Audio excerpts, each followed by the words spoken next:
السلام علیکم پیارے بچوں. آج ہم نے غزلیات کے بارے میں پڑھنا ہے. اس سے جو شاعری ہے ہماری کتاب میں اسی کے بارے میں ہمیں پڑھنا ہے. پہلے ہمیں غزل کے بارے میں پوری طرح سے دیکھنا ہے کہ غزل کیا ہے. غزل کی صنفی شناخت کیا ہے؟ پہلے ردیف. ردیف کی لغوی معنی ہے گھوڑا سوار کے پیچھے سوار ہونا، لیکن شعری اصطلاح میں ردیف سے مراد وہ لفظ، الفاظ یا حروف کا مجموعہ جو شعر کے آخر میں مستقل طور پر بار بار آتے ہیں، یہ ردیف ہے. ردیف کے جو لغوی معنی کہتے ہیں کہ وہ ہے گھوڑا سوار کے پیچھے سوار ہونا، لیکن شعری اصطلاح میں ردیف سے یہ مراد نہیں ہے، بلکہ ردیف سے مراد جو الفاظ، لفظ یا حروفوں کا مجموعہ جو شعر کے آخر میں بار بار آتا ہے اسی کو ہم ردیف بولتے ہیں. جیسے مثال کے طور پر میں نے یہاں پہ ایک غزل لی ہے، میں وہی دکھانا چاہتی ہوں آپ کو. آپ دیکھو گے کہ ردیف کیا ہے. یہ ہے: مستی اپنی شراب کی سی ہے، آب و تاب مہتاب کی سی ہے. یہ کیسی جو یہاں پہ ہے، بار بار جو کیسی کا ذکر آتا ہے، لوگ جاگے ہیں لیکن آنکھوں میں کیفیت ایک خواب کی سی ہے. یہ جو بار بار کیسی کا آنا ہے یہی ردیف ہے. ٹھیک ہے بچوں، اسی کو ہم ردیف بولتے ہیں. یہی ہمارے غزل میں جو آخر میں آتا ہے، جو آخر میں لفظوں کا مجموعہ آتا ہے یا حروفوں کا مجموعہ آتا ہے، اسی کو ہم ردیف بولتے ہیں. اس کے بعد ہمیں آتا ہے قافیہ. قافیہ کے لغوی معنی ہے پیروی کرنا یا پیچھے آنے والا. شاعری میں قافیہ سے مراد ایسے ہم آہنگ اور ہم وزن الفاظ یا لفظ جو ردیف سے پہلے آتے ہیں، یہ غزل کا لازمی جز ہے. بولتے ہیں کہ قافیے کے لغوی معنی پیروی کرنا یا پیچھے آنے والا، لیکن شاعری میں ایسا نہیں ہے. شاعری میں قافیہ سے مراد ایسے ہم وزن، ہم آہنگ لفظ یا الفاظ جو ردیف سے پہلے آتے ہیں، اور یہ غزل کا لازمی جز ہوتا ہے. اب بچوں آپ نے سمجھا کہ ردیف کیا ہوتا ہے.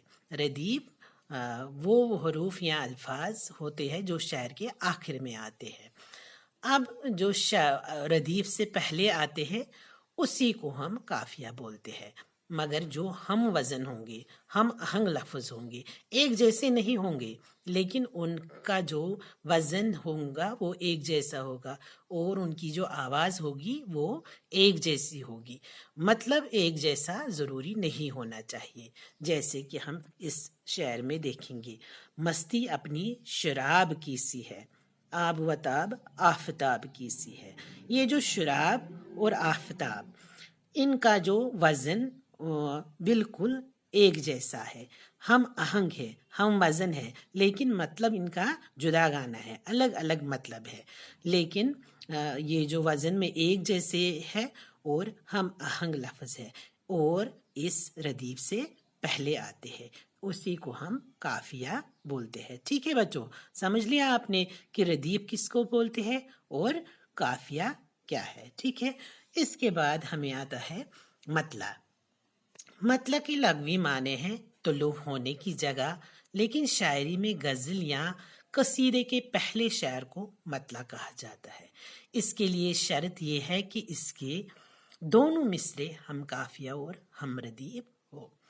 اب کیا ہے، اب کیا مطلع کس کو ہم بولتے ہیں کہ آپ دیکھو، یہ شعر: مستی اپنی شراب کی سی ہے، آب و تاب آفتاب کی سی ہے. دونوں شعروں میں کی سی آتی ہے. یہ ہم آہنگ اور ہم مطلب شعر ہوتے ہیں.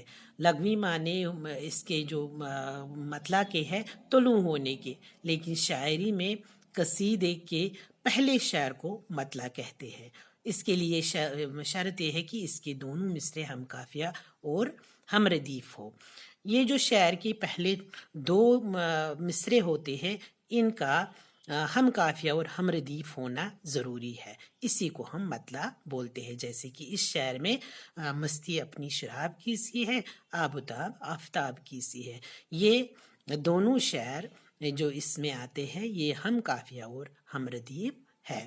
اس کو ہم مطلع بولتے ہیں. دونوں میں پیچھے یہ ردیف بھی آتا ہے اور قافیہ بھی سیم آتا ہے. شراب کیسی ہے اور آفتاب کیسی ہے، دونوں میں ردیف اور قافیہ کا ذکر ہوا ہو، اسی کو ہم مطلع کہتے ہیں. ٹھیک ہے بچوں، سمجھ لیا آپ نے کہ ردیف، قافیہ اور مطلع کسے کہتے ہیں.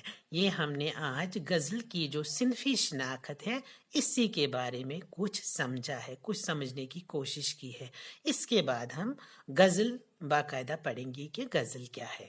پہلے ہم نے یہ صنفی شناخت ہم نے دیکھی کہ صنفی شناخت غزل کی کیا ہے، ردیف، قافیہ اور مطلع. ٹھیک ہے بچوں، اچھے سے سمجھ لیا ہے.